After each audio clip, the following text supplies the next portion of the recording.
Jina langu ni Kibwana Miruru, ni mwanafunzi hapa IFM nikisomea shahada ya Computer Science. Leo hii tupo kwenye event inayozindua mchakato mzima wa IFM Innovation Challenge. Event ya leo imefanyika kama uzinduzi, ikianzishwa na Directorate ya Research and Innovation hapa IFM pamoja na taasisi ya wanafunzi iitwayo IFM Tech Connect, ambayo mimi nimesimama kama rais wao. Chanzo cha event hii, chanzo cha mchakato huu ni wazo. Na wazo ilikuwa ni kwamba tunawezaje kusaidia wanafunzi wetu katika bunifu zao.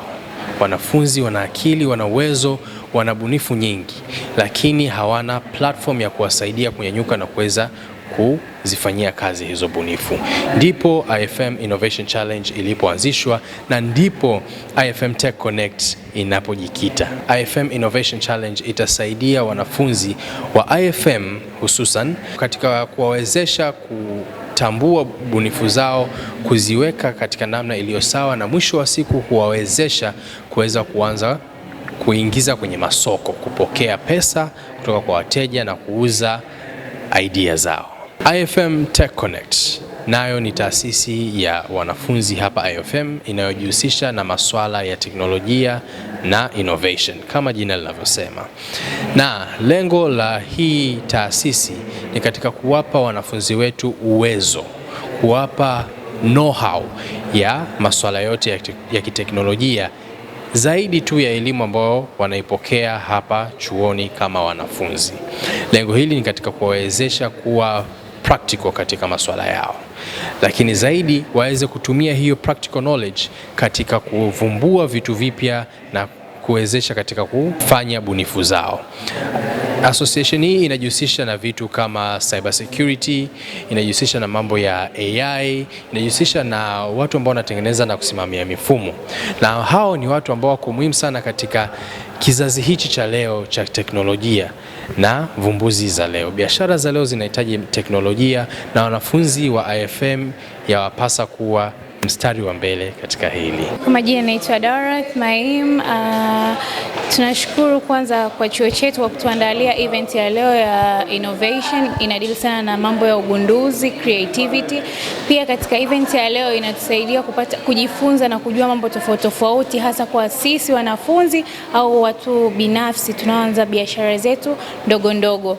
Through the business pia inatusaidia kupata kama scholarship, assistance, kuwa sponsored kwa sababu they sponsor you with benefits. Pia inasaidia kufanya kwa wepesi wa kupata kufanya investments na kupata investors kwa sababu katika kazi huwa lazima inategemea mtu ambaye atakuwa anakupull wewe ili uweze kufanikiwa. So through the work na the event ambao tumeletewa leo yani inatufunza sana na kutu encourage kwa sababu hamna mtu alianza pakubwa, everybody ameanza kwenye low place aka rise. So tunashukuru sana kwa kitu tulichofanyiwa leo na tunashukuru sana bodi pia ya BRELA. Mungu awabariki. Naitwa Isaya Emmanuel, ni mwanafunzi wa Computer Science mwaka wa pili. Binafsi ninapenda kushukuru uongozi wa FM kwa kuanzisha challenge hii. Siku ya leo nimejifunza vitu vingi sana kuhusu innovation. Mimi kama kijana inanisaidia pia kwa sababu mimi ni mnufaika wa Innovation Challenge kwa sababu pia ni yani tofauti mbali na kuwa inanisaidia pia ni mshiriki wa Innovation Challenge. Nilikuwa na idea zangu, kwa hiyo kuna muda mimi kama innovator nilikuwa napata challenge wapi sehemu sahihi ya kuwasilisha idea zangu, ila nashukuru uongozi wa FM umenisaidia mimi kuanzisha platform ambayo itatusaidia sisi kama vijana au sisi kama wanafunzi kuwasilisha mchango wetu katika jamii. Maana muda mwingine tunakuwa na matatizo mbalimbali au idea mbalimbali ambazo zina solve real problem, ila tunashindwa sehemu sahihi wapi ya kuwasilisha idea zetu. Kwa Dar es Salaam hapa au sehemu nyingi ni kwamba unaweza kufika sehemu, labda nitolee mfano ni mgeni Dar es Salaam au sehemu yoyote, unaweza kufika sehemu labda maybe Posta au wapi. Sasa umefika lile eneo hilo unakosa service, yani hujui sehemu gani kupata services za karibu kama labda maduka ya dawa au salon au kitu chochote. Kwa hiyo mimi nilikuja na platform ambayo itawasaidia watu kwamba mtu akiingia kwenye application ni just ana search anataka nini, labda shopping, nataka labda kwenda saruni.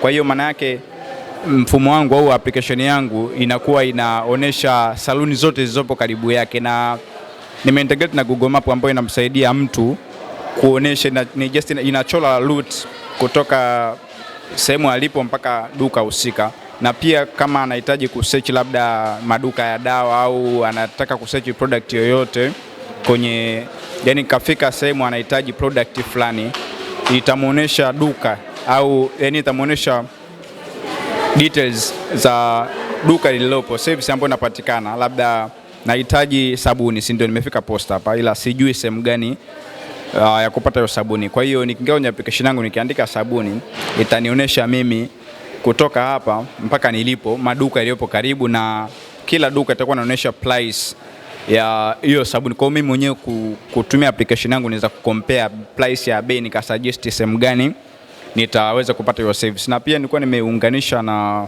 najua kwa Dar es Salaam changamoto kubwa ni usafiri. Sasa application yangu inamsaidia mtu au mtu yoyote ambaye kafika hapa ila hajui ni vituo vya daladala. Kwa hiyo ni kwamba application yangu inakuwa nakusaidia wewe kujua vituo vya, yani nataka kwenda Mbezi ila sijui nipande magari gani. Kwa hiyo ninaweza kuingia kwenye application yangu ikakudirect wewe kwamba magari ya Mbezi nitayapata sehemu fulani, kwamba labda niko posta, labda itaniambia stand zilizoko karibu ambazo zitanisaidia mimi kupata magari.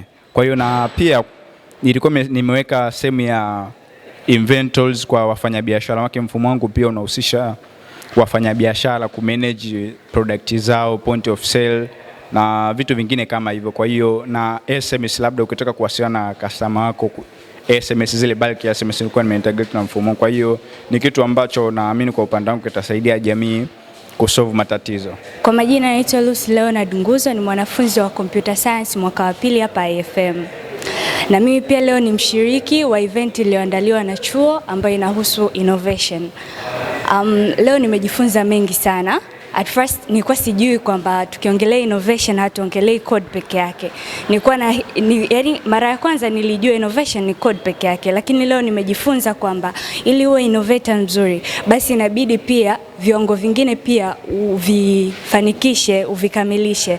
Kwa mfano leo ametuletea Crosstech. Tumejifunza mengi kutoka hapo. Tumejifunza kwamba ili tu innovate our ideas lazima ziweze kuwa potential kwa jamii yetu, kwamba sio innovation tu, lakini pia unatakiwa ujue tatizo gani ambalo linaiface community yetu ili tuweze kufanya innovation. Kwa hiyo ni kitu ambacho nimejifunza, kimenisaidia sana, na kwa mimi kimenichangia kwa sababu pia nipo kwenye innovation industry ambapo nimesimama kwa jina la kampuni inaitwa Lazri, ambapo tunatoa various services zinazohusisha na teknolojia kwa ujumla.